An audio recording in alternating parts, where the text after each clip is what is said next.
सिंध अवामी फोरम ऐं क़ौम परस्त अवामी इतिहाद तरफ़ां सिंध में ॿारनि जे अॻवान ऐं क़त्लनि ख़िलाफ़ एहतिजाजी रैली कढी एहतिजाज कयो वियो। रैली हैदर चौक कोल्ड बिल्डिंग खां थींदे प्रेस क्लब पहुती, जिथे हबीब जतोई, जावेद हालेपोटो, डॉक्टर अनवर हाजाणो, डॉक्टर हसन लगारी ऐं अमरशी ठाकुर मीडिया सां ॻाल्हाईंदे चयो त सिंध में धाड़ा फुरूं अगवाऊं रोज़ जो मामूल बणियल आहिनि। जॾहिं त मासूम ॿारनि खे अगवा करे क़त्ल कयो पियो वञे, पर इंतिज़ामिया या चूंडियल नुमाइंदा ऐं इक़्तिदार में वेठल अहम अगवान सिंध में बदअमनी ऐं लाक़ानूनियत खे ख़त्म करण जे लाइ के बि उपाउ न पई वठे। हिननि चयो त 2 महीननि जे अंदरि 15 ॿार अगवा थी विया आहिनि। BBC जी रिपोर्ट मूजिबि मुख़्तलिफ़ वाक़िअनि में 2 महीननि दौरान 100 माण्हुनि खे क़त्ल कयो वियो आहे ऐं रोज़ानो सरेआम माण्हू अगवा कया पिया वञनि।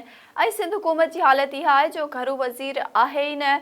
हिननि चयो त टंड मोहम्मद खान में मदरसे जी मौलवी मासूम फैज़ान पलीजो सां जिन्सी तशद्दुद कयो।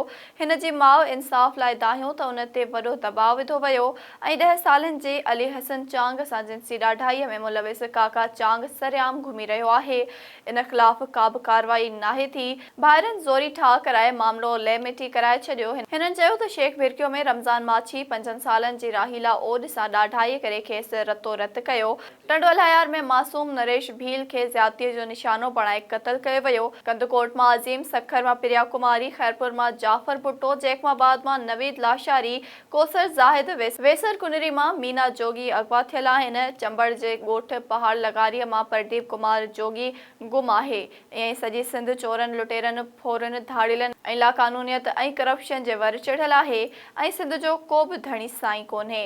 हिननि चयो त सिंध जे मसइलनि खे अवाम दोस्त धुरियुनि ऐं सुञाण शख़्सियतुनि खे अॻियां अची पंहिंजो किरदारु अदा करणो पवंदो।